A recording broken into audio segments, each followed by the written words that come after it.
Welcome back to Kin in Line. I make this part 101. I showed you a chap talking through a megaphone at the end of the previous video. So we're back there. This was at the Tricycle Theatre somewhere in West London. I can't remember where. And they put on a play by Dominic Bean called Boots for the Footless. And it was, I have such a strong affinity for the Irish music, and part of the play included this chap on the fiddle, playing probably some traditional Irish jigs.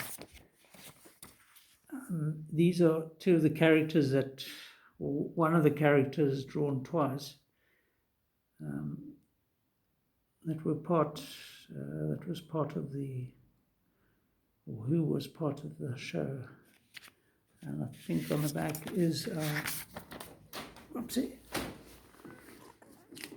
Megaphone Man. So this was all part of the show. I can't remember what the story was about, but I did spend some time sketching, which is my way of coping with a lot of things. Now this, I suspect, might be a colleague of mine, John Cavill. I think he's probably the only one of my colleagues. I shared the office in Hatton Garden with a very small office, poor ventilation, a lot of people smoking, not pleasant really. But John Cavill was the boss really, and Ian Hobbs was his sidekick. They were the two permanent people there, and they'd been around forever, you know. So I'm not sure who this one is. Notice how you can get the eye in a drawing. The eye can be totally out of place. I mean, this is from life. But it works because even though that eye on the right is too widely spaced, it still is a face, and I think it works quite well. I don't know if there's anything else on this page. Nope. And this might be the same guy as in the previous one, bent over working. Might be John Cavill, not sure. He was the sort of business, he handled all the business stories for Business Day and the Financial Mail. On one occasion I had to sally forth to Ireland for, in fact I can show you here, we're going to come to this, but this little thing contains some more drawings, but I had to attend this European Political Cooperation Ministerial meeting, Dublin Castle, and I think this is the plane. I had to take a plane from Stansted Airport, long trek across the city in the early hours of the morning to catch this flight. So I drew these tails and wings and so forth, which made quite an interesting composition.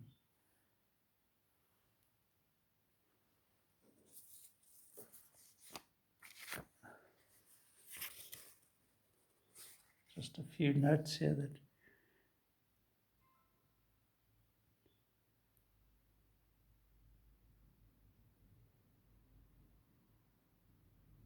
the ANC just recently been unbanned, so everything revolved around sanctions being lifted, etc.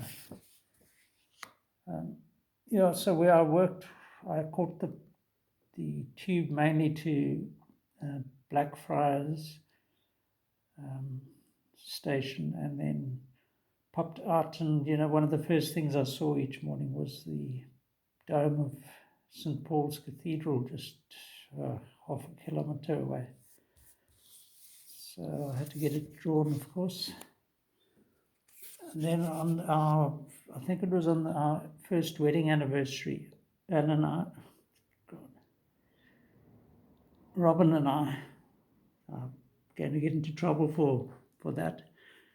Second time, but we went for a meal at the old Cheshire Cheese in Fleet Street. And this was April the 12th, 1990. So actually, that's not our first anniversary. That's actually soon after we got married. On another occasion, we met up with some friends at, what was this park called so one of the royal parks in, I think, northwest London, southwest London, Windsor. Yeah, so bitterly cold midwinter, and I had sketched this statue of, I forget which king it is, but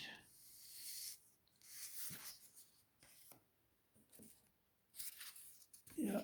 And then up in Yorkshire, we went to a show. It was actually the Bolshoi Ballet, I think. They did a show in which,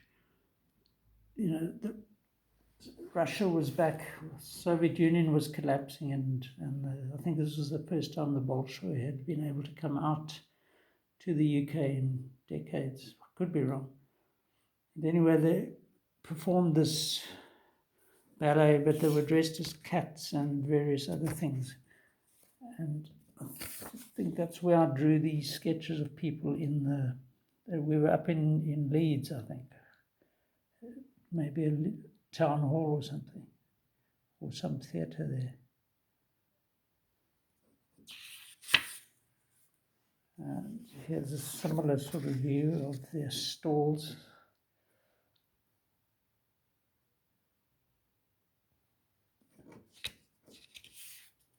And then Robin's brother he'd also moved to the UK, and he worked for a company who had some connection to a guy called Walter Strachan.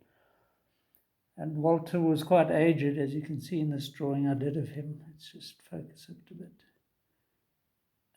So we were, one part of Stuart's brief from his company was to help this aged couple catalogue their artwork. Now, Walter Strachan was a friend of Henry Moore, the sculptor, and he had quite a few little maquettes, I think they're called, small Moore sculptures in his house, along with other probably quite valuable artwork. Anyway, we were there in 1990 for some tea and scones or something, and then we chatted to this old couple, and he gave me a copy of his book. He'd written an account of his life with Henry Moore as a friend of him. But yeah, quite like the way I captured this old fellow. And actually, on that same trip, before we got there, we took a train out that was Bishop Stortford. He was at Bishop Stortford, where I think Rhodes has some links to that. So this was a view from the station of one of the church in the town.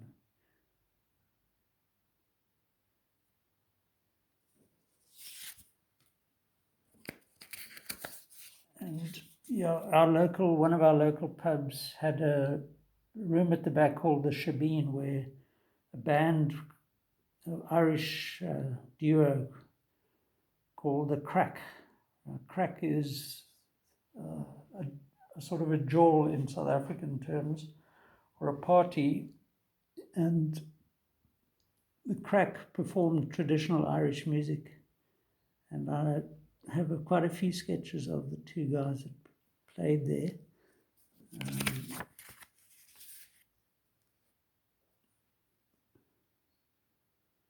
So very much in the style of my early ones. Back in South Africa, I've got quite a few here. This was the lead singer, and I think he played the guitar as well.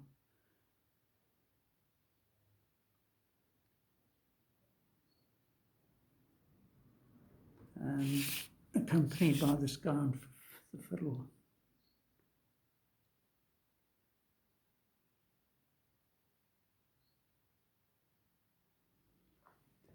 Be interesting just to see what's on this.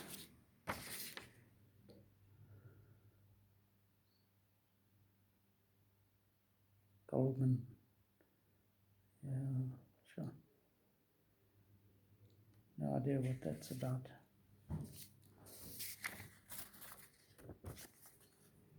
Yeah, so let's just leave it at that with this fiddle player.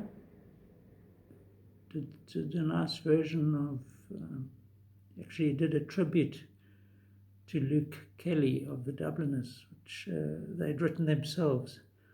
That was one of the most memorable tunes. And of course, the concerts used to end with the Parting Glass, which is one of my favorite Irish sort of traditional songs. And I think they even played the Irish national anthem, and people, after several Guinnesses, would sort of stand to attention and sing along and so forth. Quite festive.